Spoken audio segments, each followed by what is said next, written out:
如果要谈台湾的宗教信仰，不得不提台湾的大自然。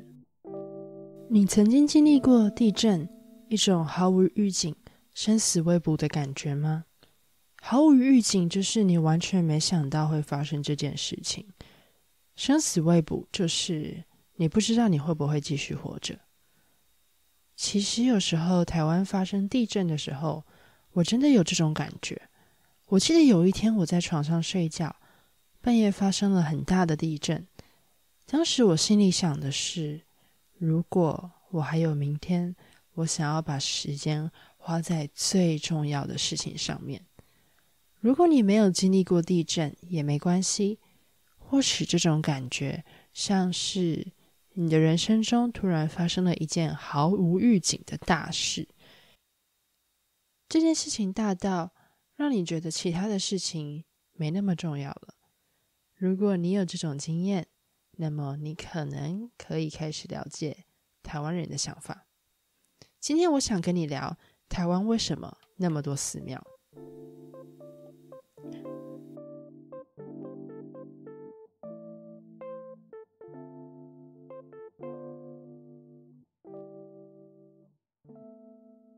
请你想象，你现在从中国坐船到台湾，晚上船进水了，你在船上失去平衡，船持续的摇。当你好不容易看到了台南，却因为风太大，你的船没办法停下来。台南就在前面了，但是你没有办法，只好先走回头路到澎湖。当你以为你差不多到澎湖了，却因为天色很黑，你分不出哪个岛才是澎湖，所以你又回到你的出发点厦门。这些文字来自1697年，从中国到台湾的海路非常危险。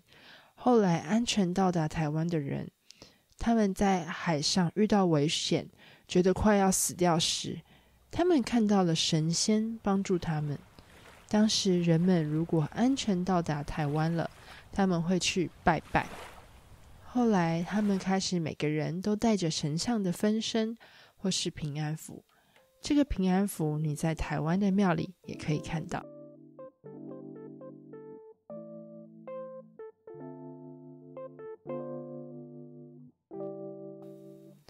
如果要谈台湾的宗教信仰，不得不提台湾的大自然。当我在想为什么台湾那么多寺庙时，经济学家 Jeanette Benton 提出了一个说法：一个地区离地震带、活火山、台风中心越近，只要多接近1000公里的距离，当地居民接受超自然信仰的比例会提高约 10%。 台湾的宗教建筑密度很高，根据台湾行政院的资料，平均每1平方公里就有一座寺庙或教会，这在世界上少见。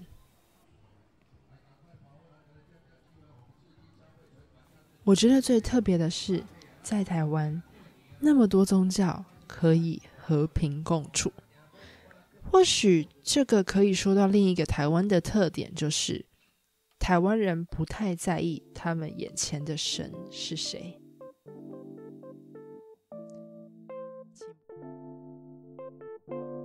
对台湾人来说，寺庙是拜拜的地方，里头有无所不能的神。无所不能就是什么都做得到的意思。这些无所不能的神可以保佑他们平安，让他们愿望实现。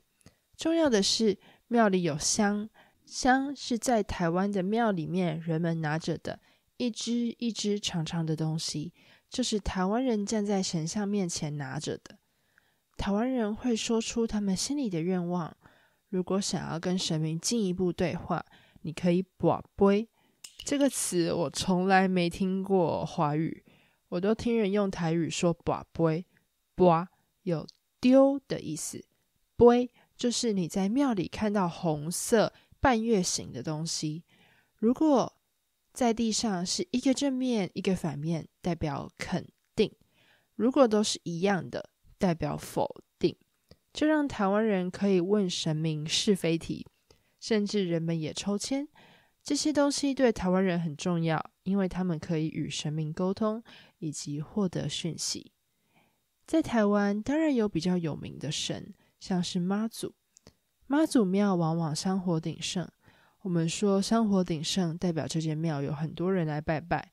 在妈祖庙里面也有其他的神，人很多时候不知道这个神是谁，但是他们还是会拜。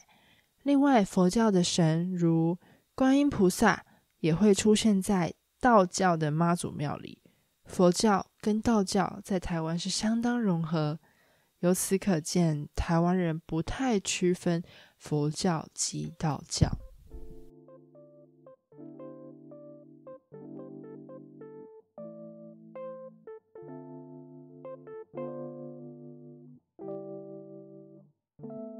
台湾的寺庙很多，但寺庙不一定像是旅游书里提到的龙山寺或妈祖庙，有另外一种庙往往是比较小的，就是土地公庙。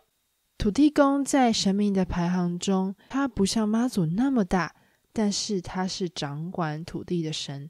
你就想一个社区里常常帮助你的人，那个人就有一点像土地公。在台湾，有些人为了求家人疾病痊愈，如果愿望实现了，就可能帮土地公盖新的庙。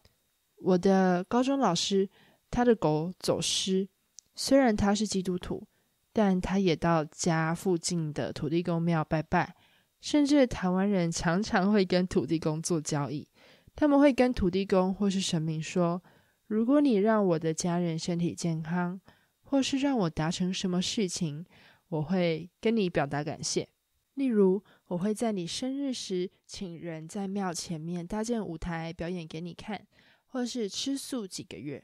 我就有听过有爸爸因为小孩的学校成绩太差，所以跟神明许愿，希望神明可以帮助他的孩子，而他会在这期间吃素。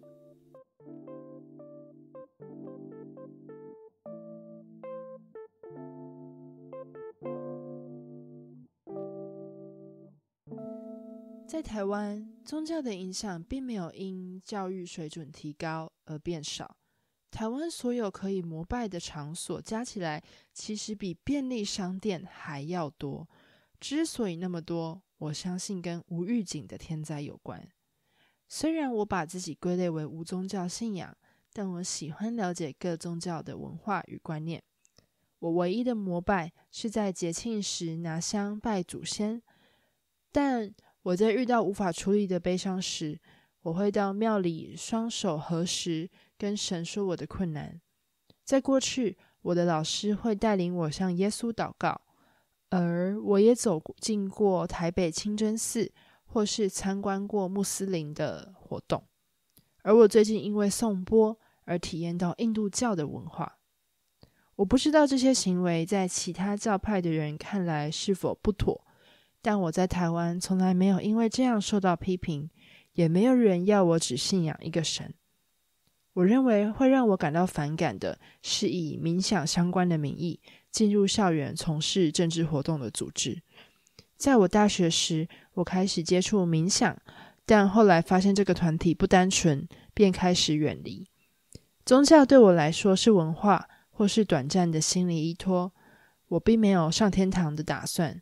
对于死亡，道教相信精神上的永生，而佛教相信轮回。我觉得我处在一个让自己有选择的位置，我不会被任何教义所约束。我想我的很多朋友也是这样。我在台湾极少遇到宗教狂热者，反而很多时候有一些人的行为让我佩服。像是高中的毕业旅行，我们有几个行程可以选择。我们班上有基督徒，但是我们知道老师是一位虔诚的佛教徒，所以我们选择到佛光山毕业旅行，让老师开心。我问基督教的同学，这样会不会对他们来说不方便？他们跟我说，只要心中有自己的信仰才是最重要的，在哪里并不重要。所以我觉得我很庆幸，从以前就在这种环境之下交到不同宗教的朋友。那我们今天就到这边。你认为台湾的宗教环境怎么样呢？你有没有什么特别的经验想与我分享？欢迎留言或寄 email 给我。另外，我最近开始做我第一个华语台语课，如果你有兴趣，请留下你的 email， 我会与你联络。